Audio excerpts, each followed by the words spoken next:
Hello. Um, so it's been a couple of weeks. I apologize. I was on holiday, and then I've had all sorts of things going on.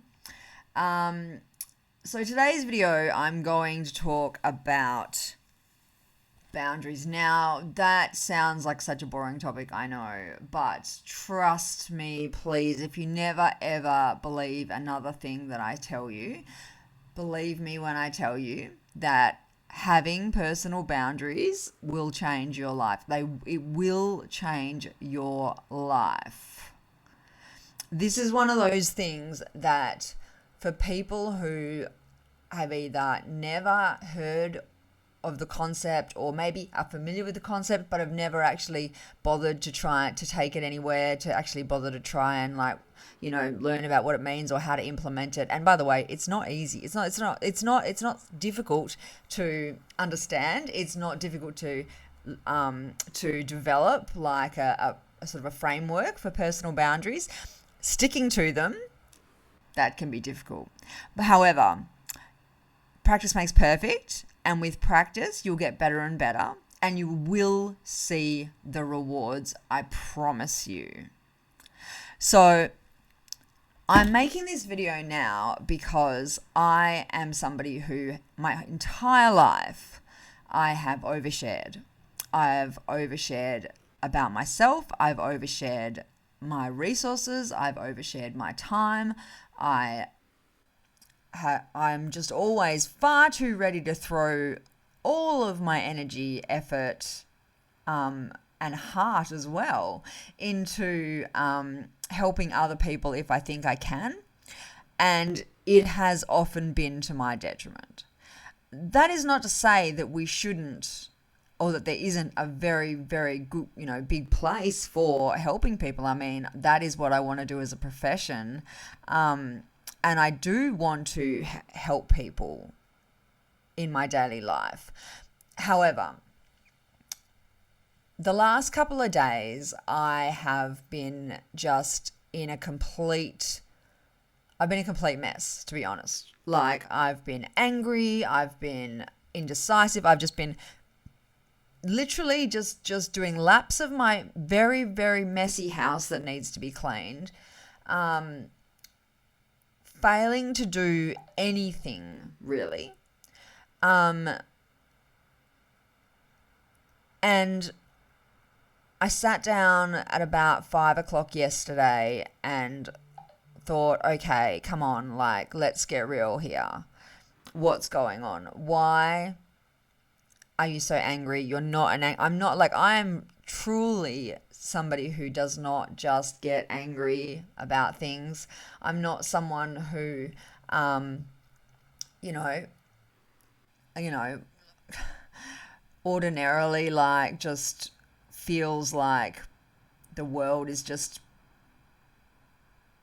dealing me a really bad hand, or feels sorry for myself like that.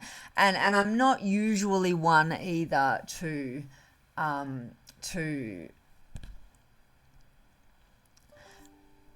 be so aimless in my day-to-day activities. I mean, without a doubt, I do have like just probably I'm somewhere on the ADHD spectrum. I don't have a diagnosis. I'm never going to get one. I don't want one. I don't want the medication, and I don't care for one.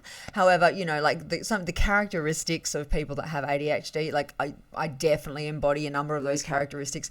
I always have a couple of different projects on the go at the same time. I like it that way, to be honest.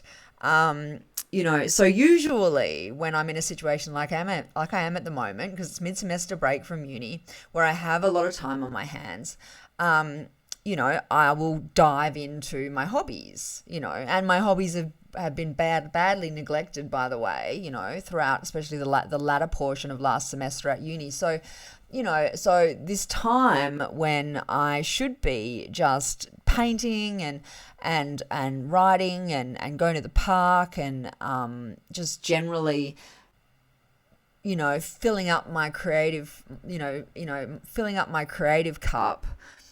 Instead, I seem to have been just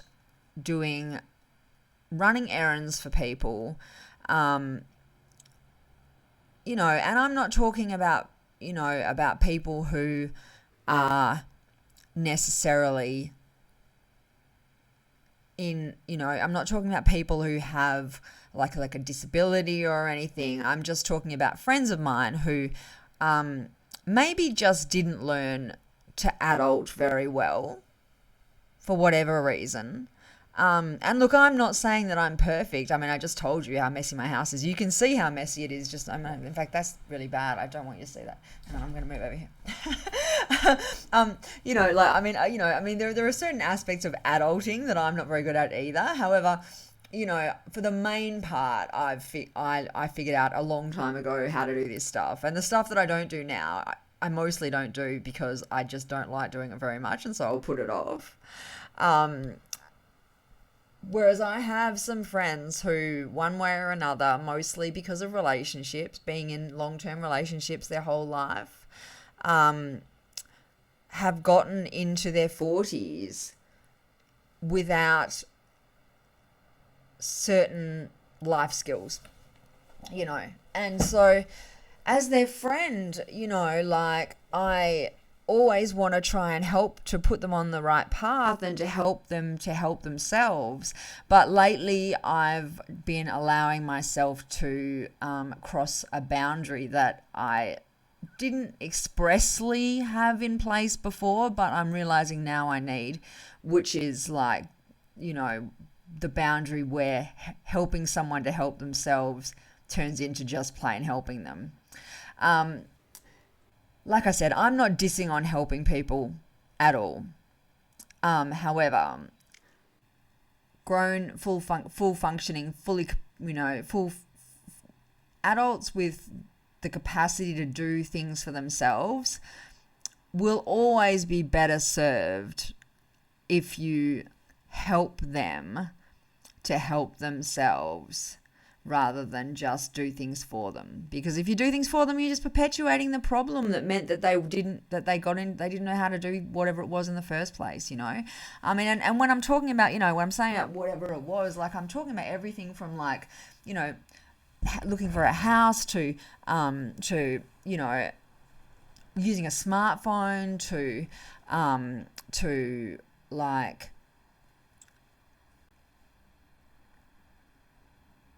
paying taxes, doing their tax return, the sort of things, honestly, that I have done for people over the years. And look, I didn't have any boundaries at all in my life ever until about 2.5, 3 years ago. It was the first time that I actually sat down and said, okay, what are my boundaries?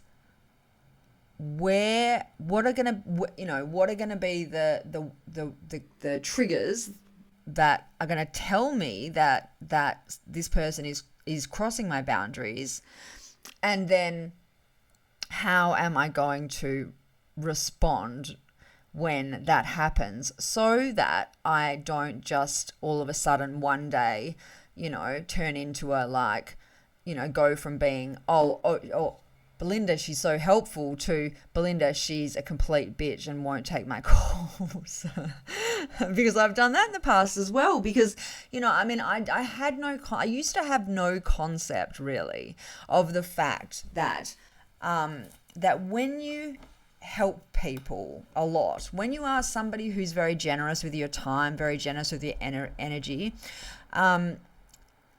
people who who need people, or who are used to having people to help them and suddenly don't, will tend to sort of latch on a little bit. And it's not their fault. They don't know any better. However, I have been a part of the perpetuating the problem my entire life, basically,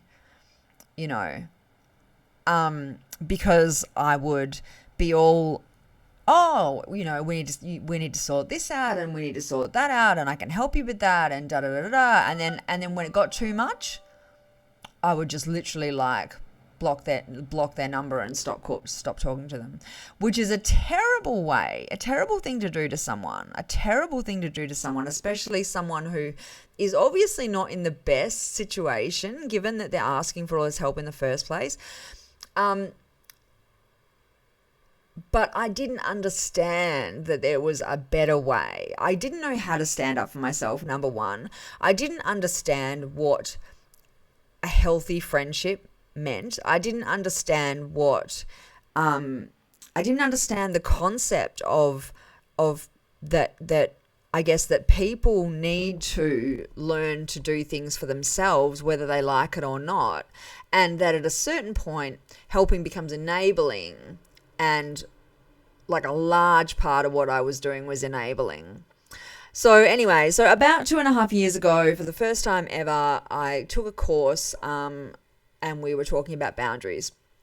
And part of it was it wasn't just like a sit in a lecture hall and then walk away kind of course. It was like a interactive workshop kind of thing.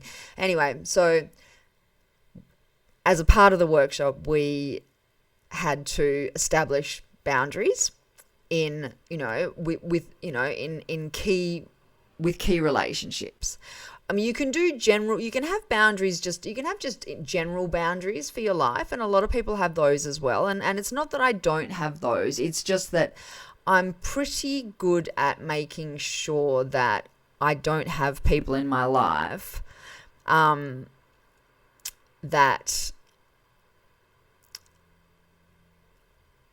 would ordinarily cross those sort of general boundaries, so for some people, like they, it's important to have just general boundaries. For some people, it's boundaries with family members are going to be the most important. For me, boundaries with my family members are not so much of a problem, only because I think I've said this before, I sort of gave up expecting certain things from my family a long time ago, and that's not, I don't want to like tar them all with the same brush. Is that this? No, it's tar and feather. What is it? I don't want to. Anyway, of course, every individual person is different, and one of the reasons why having general boundaries can be so difficult is because your brain will always try and tell you, oh no, this person is an exception to that rule.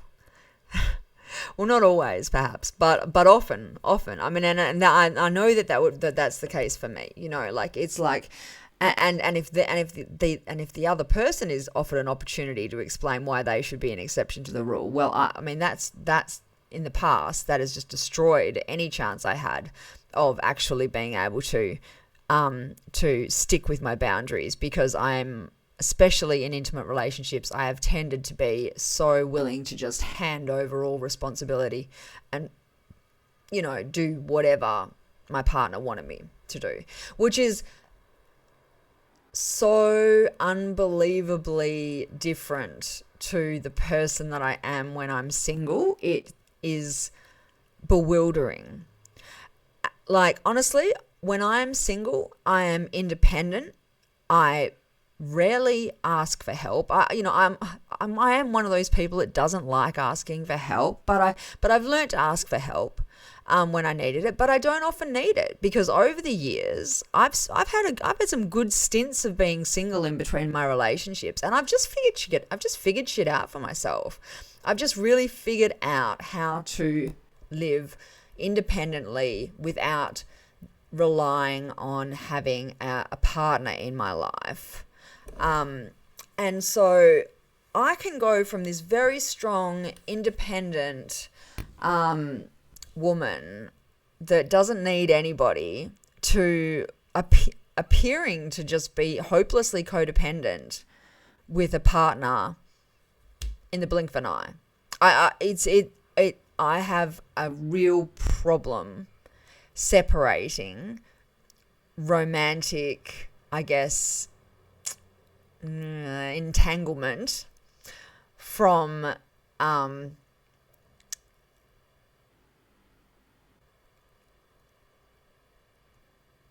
well, I have a real problem with romantic entanglement and how that should and does affect me and my choices and my behavior and the way that I respond. And I seem to generally attract men who are not necessarily dominant, but certainly who have strong ideas about things. I seem to also attract men who are very willing to allow me to be, for example, be the breadwinner to their gain. And also I also have let partners get away with, like, essentially like living with me completely for free, contributing very little to the household, not even really expressing their gratitude. And of course, I mean, this has caused me to develop enormous resentment through these relationships, and eventually I've broken it off. And then when I've broken it off, they've been like, well, I don't understand. And I've just said, well, like, you're just taking the piss. Like, you're totally taking me for granted. And they, I mean, and the response has been like, oh, well, I won't do it anymore, And but the problem is that by then my heart's out of the game. My heart's gone. Like, I just the how I felt about them, there's no chance of return. So, look, I am not a relationship expert. I do not know what a healthy relationship looks like. I think I have been in one healthy relationship in my life. I really have. And I've been in one that wasn't incredibly toxic, but it was still kind of a bit codependent, and I did wind up pretty depressed at the end of that relationship. It's a sad thing. I know it makes, like, my parents kind of, well, not sad. They don't understand, and which is fair enough, right? I mean, nobody understands. Nobody understands why somebody who, when single, left to their own devices, is managing all their own shit, paying their own bills, cooking their own dinners, cleaning for themselves, is just doing it all without an issue, why they, as soon as there is someone says, I like you, why they'll just throw all that out the window and suddenly just go with whatever plan they have. They have. But honestly, that is what I have tended to do. And there is probably something in that. It's probably like some deep psychological, issue that I have, whereby I doubt my own abilities and my self-esteem is not good enough to think, hey, hang on a minute, like, why would we go with your plan? Like, I know that my plan works, at least for me, on my own, so why wouldn't it work for me in a relationship with you, sort of thing. I think I suffer from the same syndrome that a lot of women do, whereby I want in a relationship for my partner to look after me a little bit, and I've never had that. And when you're looking for a partner to look after you, you will absolutely guaranteed not get it. Anyway, so here's the thing about boundaries. So what you need to do, if you don't have any boundaries, get honest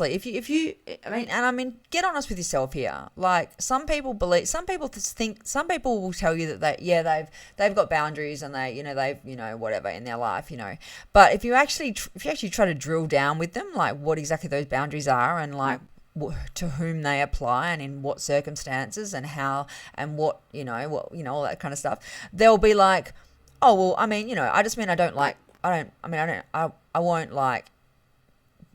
won't like become friends with someone who's like obviously bad news,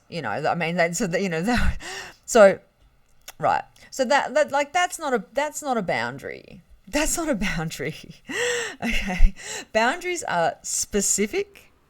They are usually relationship dependent. So you will have a different set of boundaries for your partner that you will have for your children, that you will have for each of your children individually, by the way. Don't try and cover all children with one set of boundaries. It doesn't work. You obviously want to be consistent with your children. However, like, children, even from pretty much birth, have a very individual personality, and so and will manipulate you in different ways, or attempt to. So you'll need to have different boundaries for each of your different children.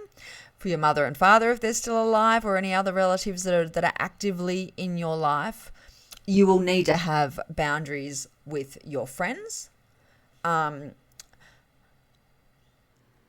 look, it sounds like a lot of rules and it sounds on the surface like, and this is what I thought when I first heard about it. I thought, why would I want to draw up a set of operating guidelines for my interpersonal relationships, the most important thing in my life, my interpersonal relationships? Why would I want to draw up a set of like operating guidelines for those? Because I don't want to like scare all my friends away. I know we've been friends for 30 years, but I forgot to give you the contract before when we first became friends. So if you wouldn't mind, just take a look at this and sign off on it. By the way, you don't do that. That was a joke. Maybe that was totally a joke. You're not going to do that. But that's how I was sort of thinking about it, was like, so I'm basically making like a set of operating guidelines for my friendships and for my close relationships. Not guidelines even, but like actual policies. Like I'm now becoming like the law, the government, and I'm setting down rules, hard and fast rules that apply to the people I love. And that just didn't seem fair to me, because I just thought, like,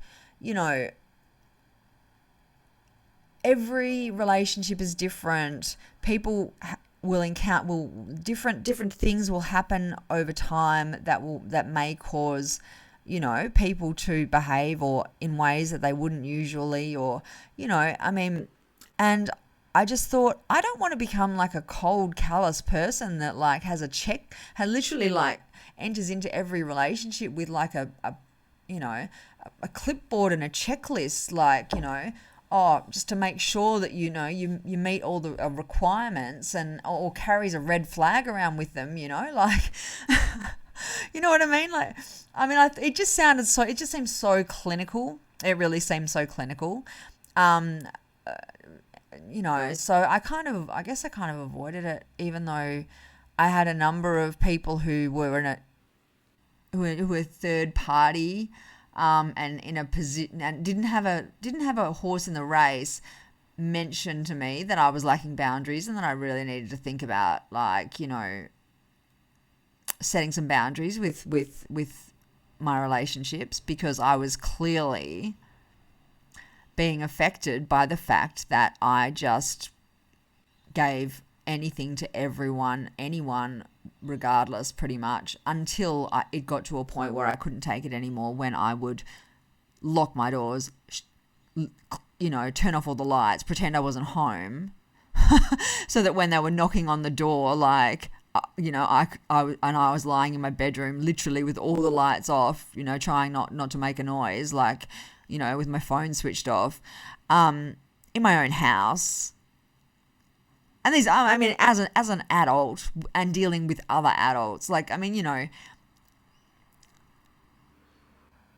don't think I need to convince you that that's ridiculous. Yeah. Well, for me, that was like one of the net products of not having boundaries.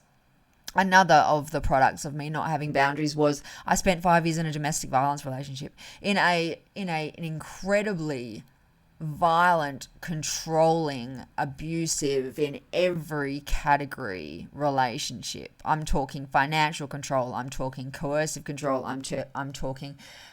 He cut me off from all of my friends and family. I was getting beaten up at least every other day, if not every day. I never was allowed to have my phone or my keys or my wallet, so I couldn't leave even if I wanted to, and I would still sometimes leave without those things, and then be completely stuck, of course, but at least would be, have a moment away from the yelling and screaming and horrible things he would say. He threatened my mother. He threatened my father. He said horrible things about my parents. He threatened to kill my cat. He threatened my cousin, whom I adore, and he's never even met. But just because he knew that I cared about him so much, just because he knew that I loved him so much, he threatened. He would threaten him. He said diabolical, horrible things to me on a daily basis, and I put up with it. I mean, I left a bunch of times, like he would go to sleep and I would go through and I would go through his stuff until I found my phone and my keys and my wallet, and then I would get in my car and I would take off and I would just go and I was always so exhausted. I would just go to there was a couple of parks that I like to go to, and I would just park my car and I would just curl up on the back seats of the car and I would just sleep, And I mean, sometimes I'd be gone for 2 or 3 days at a time. I would use fake GPS mock location on my phone so that he had no conceivable way of knowing where I was, because he always made me share my phone location with him. Block his numbers, obviously, all that kind of stuff, But I always went back.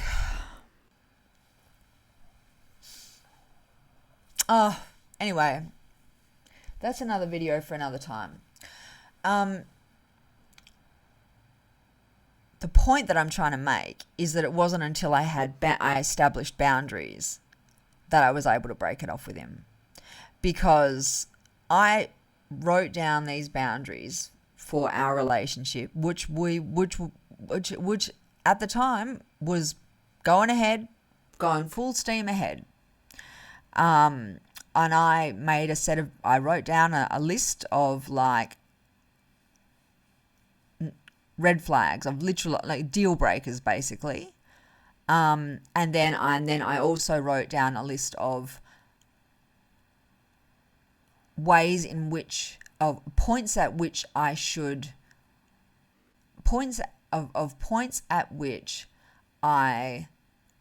needed to stop and think seriously about whether he was treating me with respect and treating me with the kindness and love that I was treating him with. Because I tell you one thing about that relationship, he never treated me with respect, ever. But I often didn't recognize that fact. I mean, I usually didn't have time to recognize it, because when you're in a violent relationship, they've just got you constantly, you're just on the back foot constantly. I mean, if you're not literally, if it's a quiet time, then you're then you're on tiptoes, hoping not to upset them. And then when the fighting starts and all of that, and in the aftermath of that, you just are so exhausted and this corticosteroids that rush through your body from the anxiety and everything, in the aftermath of that, when you finally have a little bit of quiet time, then the last thing that you're going to do is to sit down and make a list of okay, that wasn't good enough, next time I'm not going to accept that, because you just need to reestablish that you're okay, before you can do anything. You can't think properly, you can't make rational decisions, you can't be logical, and you can't be you can't think in advance either. You're not thinking about tomorrow or yesterday, for that matter. that you're not given that opportunity. And so when I was given that opportunity, and and everyone around me was saying, your relationship is badly toxic and you just need to break up with him. And I was saying, no, I think it's salvageable. Like, he's done a lot of work, blah, blah, blah, blah, blah. It was ridiculous. It really was. But anyway, so I set some boundaries. And I wish I had them. I have actually got them written down somewhere, but I can pretty much tell you what they said in the, and this is just as an example, right? So when you go about setting boundaries, like I said, you're going to go person by person, and obviously pick the person that you're most concerned about first. You knock that one off first, unless this is just generally going to be a really difficult thing for you to do, in which case pick someone who's easier, as a warm-up. And then you're going to think about what it is that you don't like, about your interactions with that person. So what is it that person does, or what is it that happens between the two of you that doesn't sit well with you, that makes you feel less than, that makes you feel disrespected, that maybe is causing you to spend money that you wouldn't otherwise spend, that is perhaps taking up too much of your time that you would prefer to spend on something else, that maybe is a drain on you spiritually. Plenty of people out there are, there's no such thing as spiritual abuse. Well, there is spiritual abuse, actually. That is actually a recognized form of abuse. But there are also people who are just very draining, who are just very spiritually draining, I think my ex once used the phrase, something vampire. Anyway, whatever.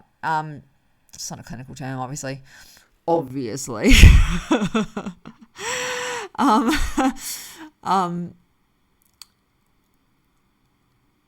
So you're going to think about that person and think about, some of the things. And this, by the way, this isn't an exercise that you're just going to knock all out in one session. Like, you want to be adding to these things adding to each of your boundary lists over time, because you're not going to remember everything right off the bat. And quite often, it takes actually interacting with the person a few times for them to remind you of the shit things that they do that really piss you off. Or for that matter, that just remind you of what the spell that they have on you, for lack of a better term, that causes you to overstretch and overgive and just and offer to them more of you than they have ever given you in return, and ever will give you in return as well.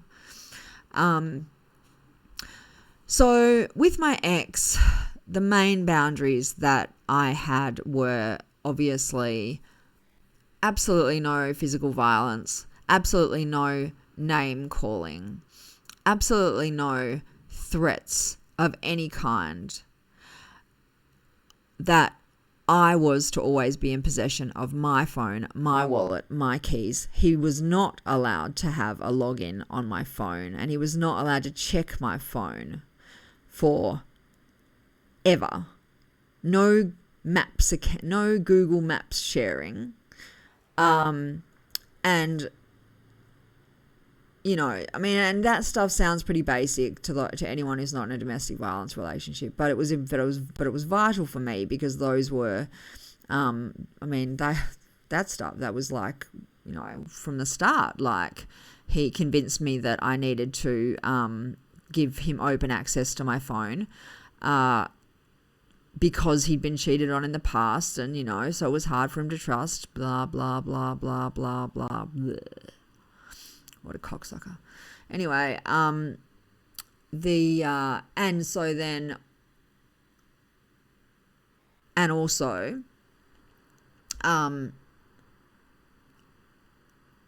no interfering in my relationships, no contacting my friends on Facebook or any other platform, because he had done that numerous times, even though he had met a bunch of my friends very early on in our relationship and they had all decided they didn't like him. But he was still trying to contact them, so no contacting my friends, no contacting my family, no visiting my family. If you want to come and see me at my house, let's talk about it. Let's make a date. Let's go out. Let's go out when we want to see each other. Let's not just have this thing where you just rock up at my house anytime you feel like it and then not leave for 2 weeks, let's not do that. And respect my work. Respect the fact that I'm a student and that I need to spend time studying. Respect the fact that I work and that I need to spend time working.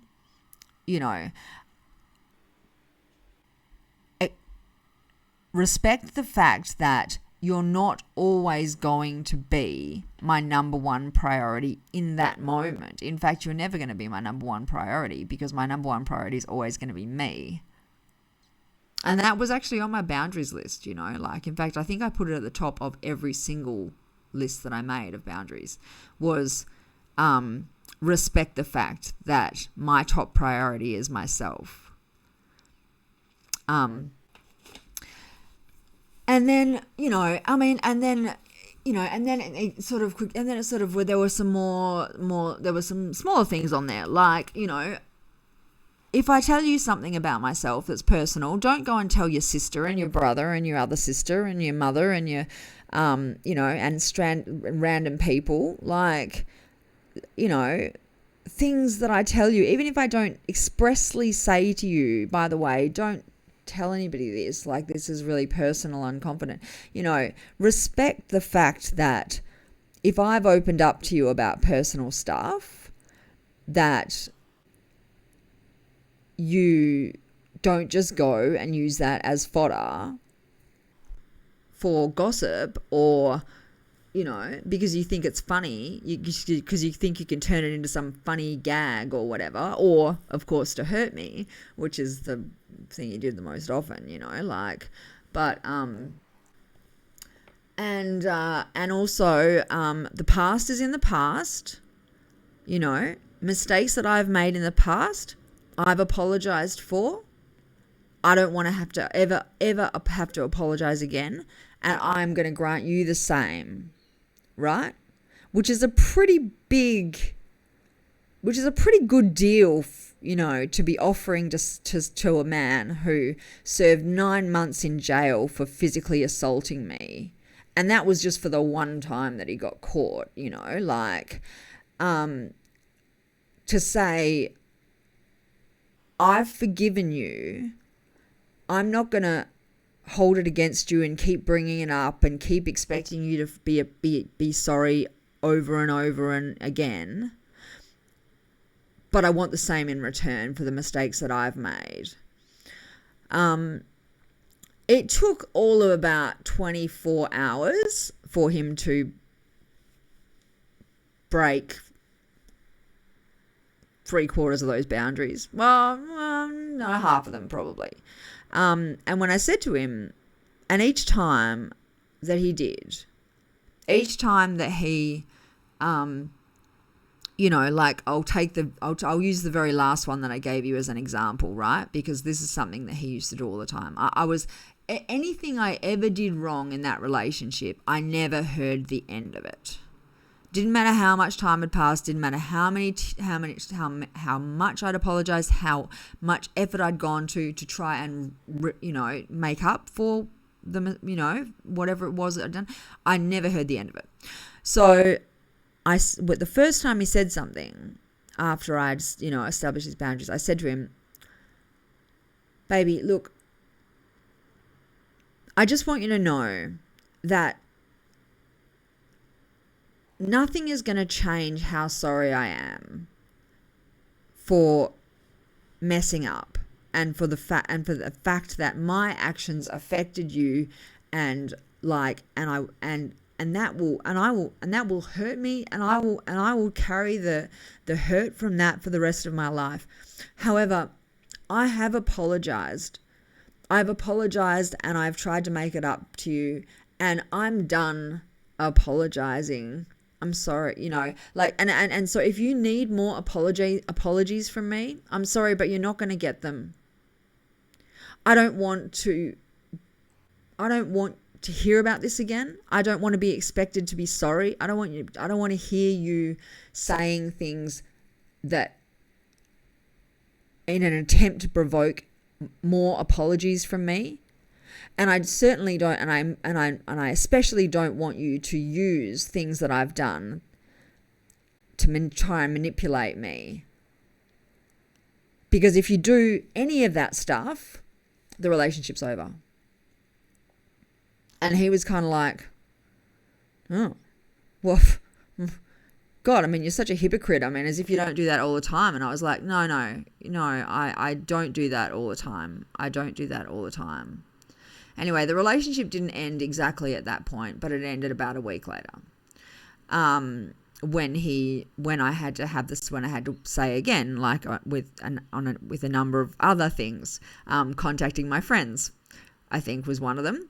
I said to him, I told you, don't contact my friends. They don't want to hear from you. Don't contact them.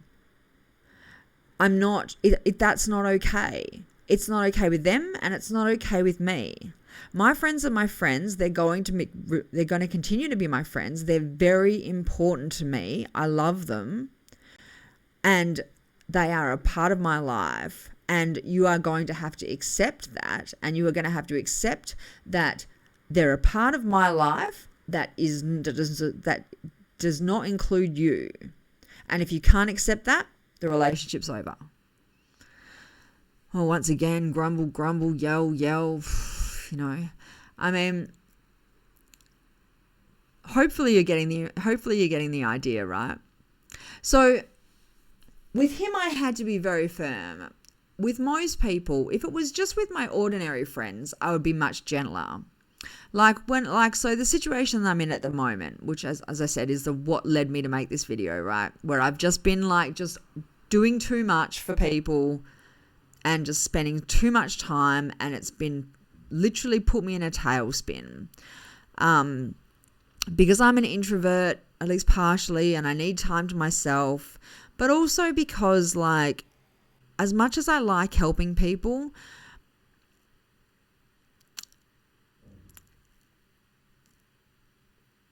the reward for helping people is diminished when they just immediately need more help with something else.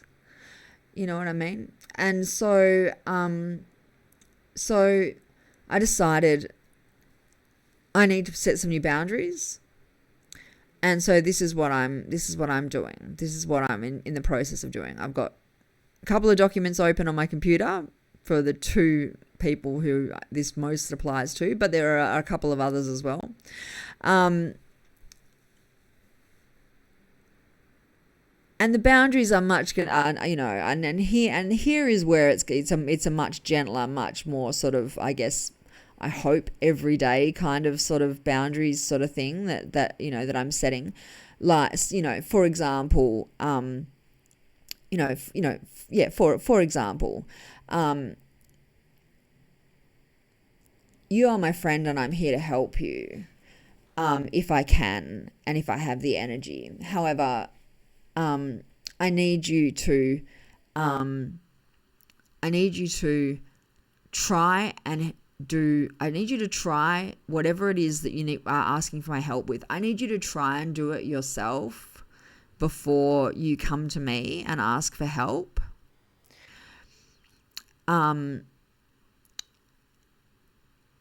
And then when I say to you, okay, so I'm going to step you through the first few things here, and then you're going to go and you're going to try and finish it off yourself. I expect you to take my instruction and also act on it.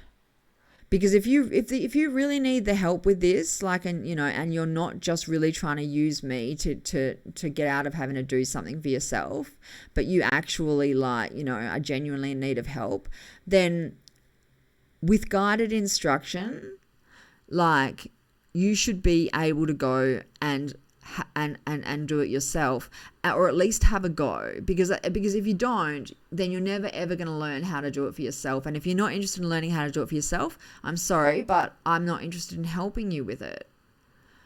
It might sound harsh, but the reality is that, like, I'm not always going to be there, and I'm not your mother, and you're not paying me. I'm your friend, and I don't want to become your enabler in any way, shape, or form.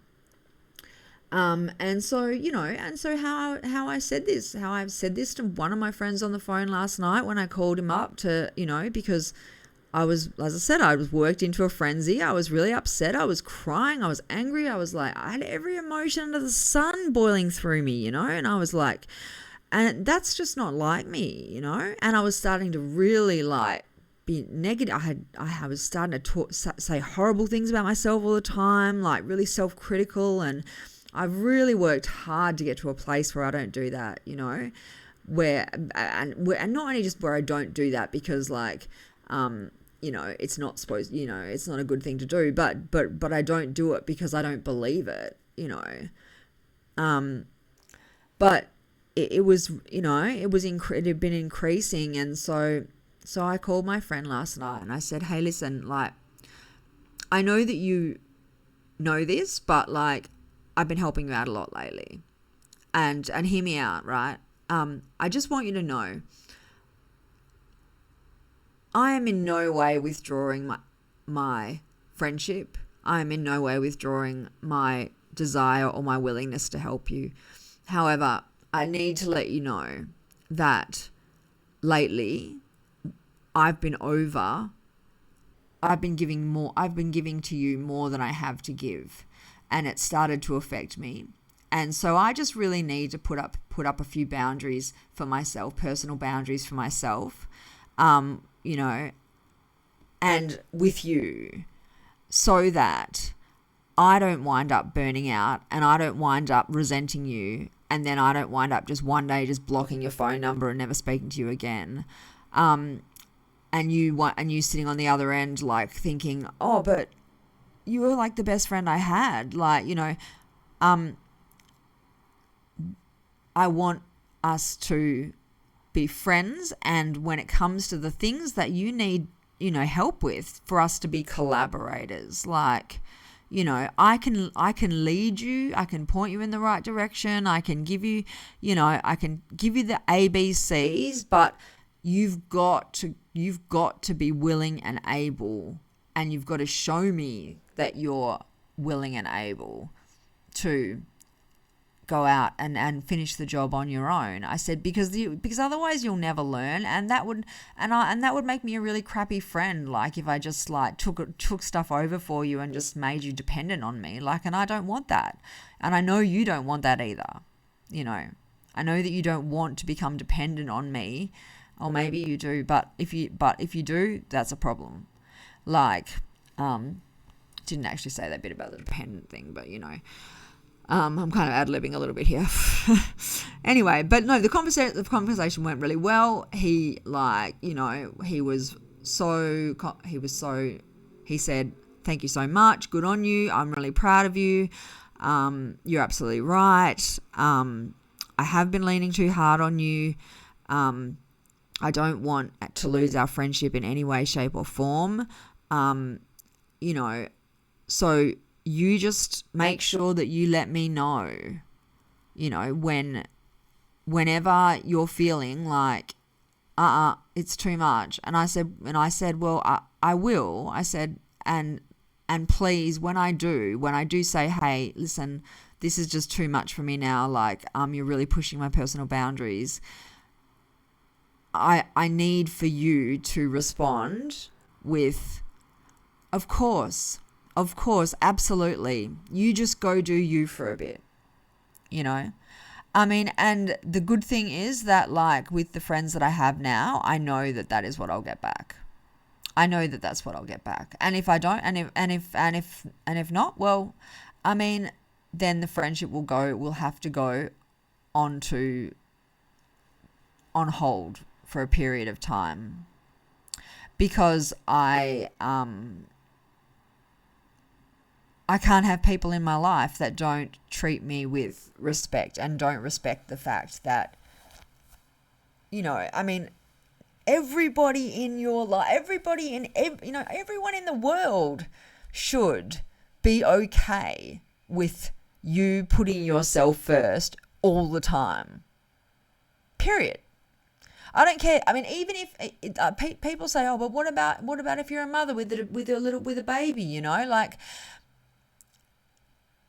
of course you've got to look after your baby, but your health, your mental health, your well-being still should be your number one priority. You can do both. I know many, many women who have. Very successfully negotiated this, even though they had a really, it's not to say about horrible baby, but whether they had a really needy baby, and they were literally at their wits' ends.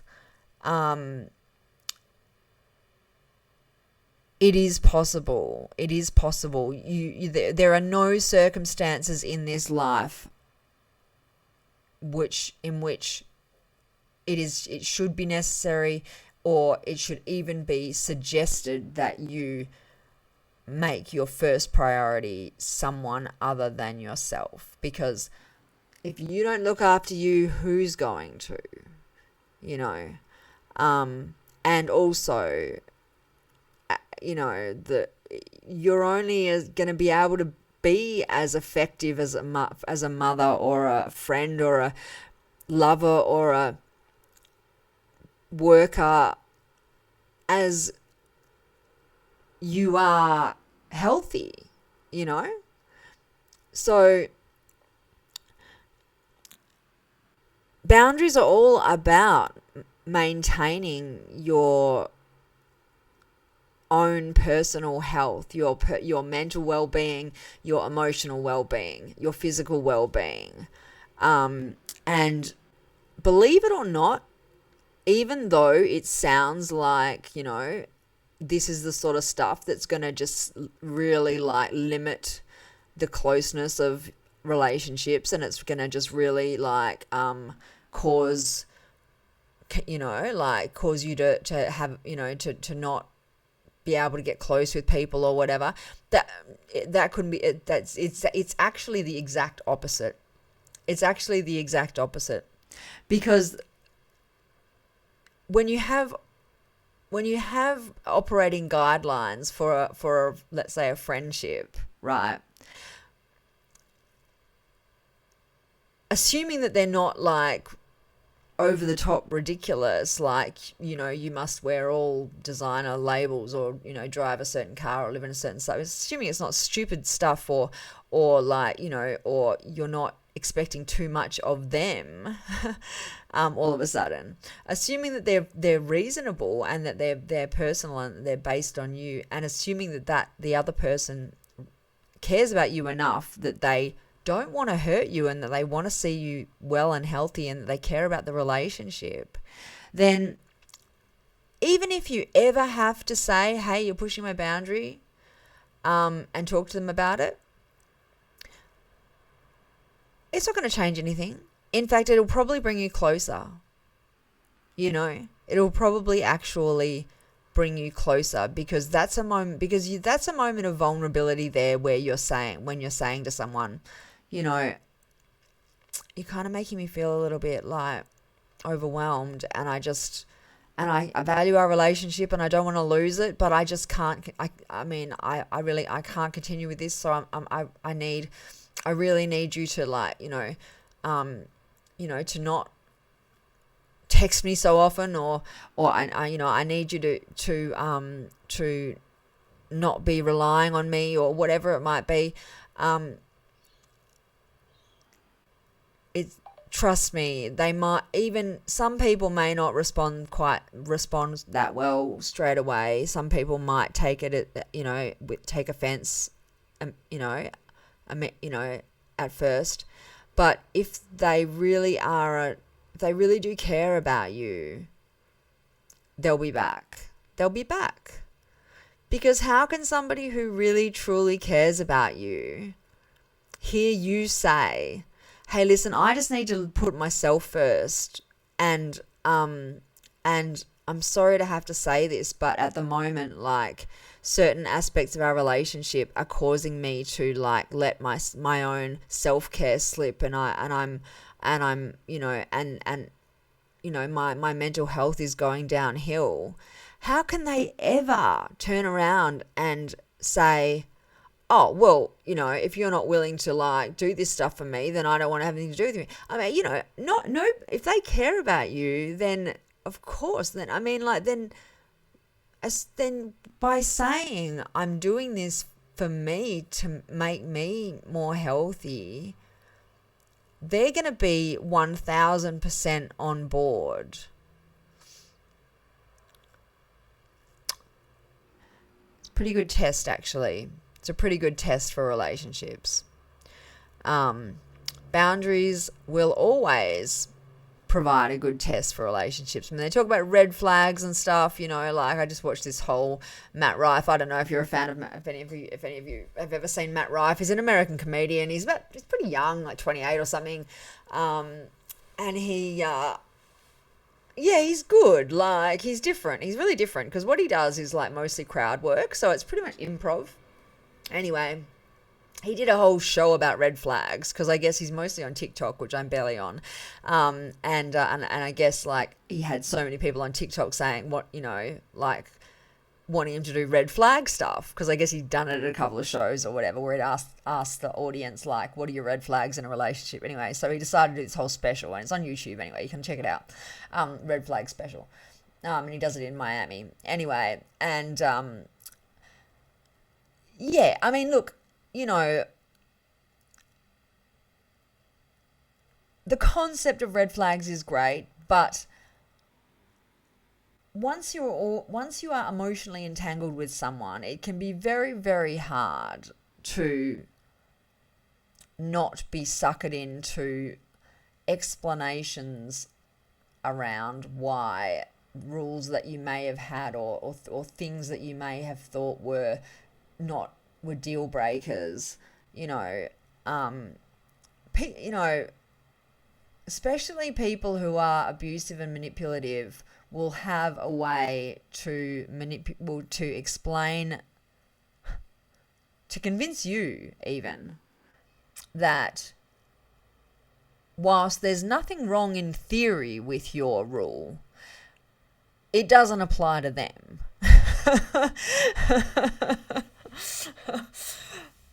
Anyway. All right, that's enough for today. I'm going to go. That was an hour long. What did I want to say?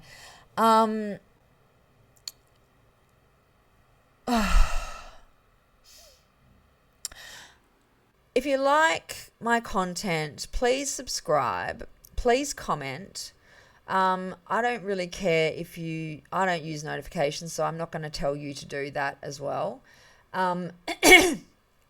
Please consider also, like, sharing my content on your social media, like, so other people get to see it. I'm sort of trying to, like, learn a little bit about, like, how to be more effective on YouTube and stuff. But as I said before, like, I'm mostly making these videos, I'm making these videos at least partially for myself. So I'm not really exactly fussed about it, but by the same account, like, I would like to slowly grow this channel. So like and subscribe. It's been a while since I last did an acknowledgement to country. So I would like to end this video by saying that I am forever indebted to the traditional owners of the land on which I live, work, study, film this video, who are the Whadjuk people of the Noongar Nation. I'd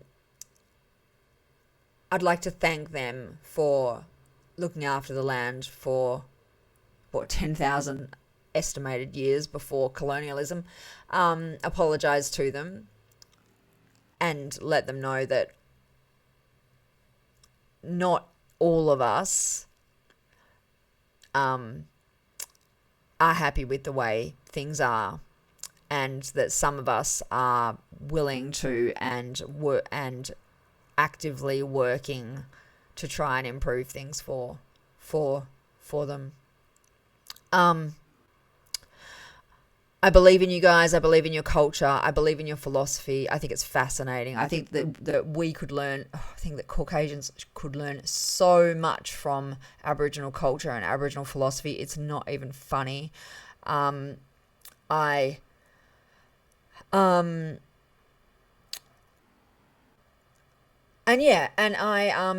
so to my Aboriginal friends out there, elders, I'd like to pay my respects. To everybody else, I would also like to say thank you so much. And I will hopefully see you in my next video. True.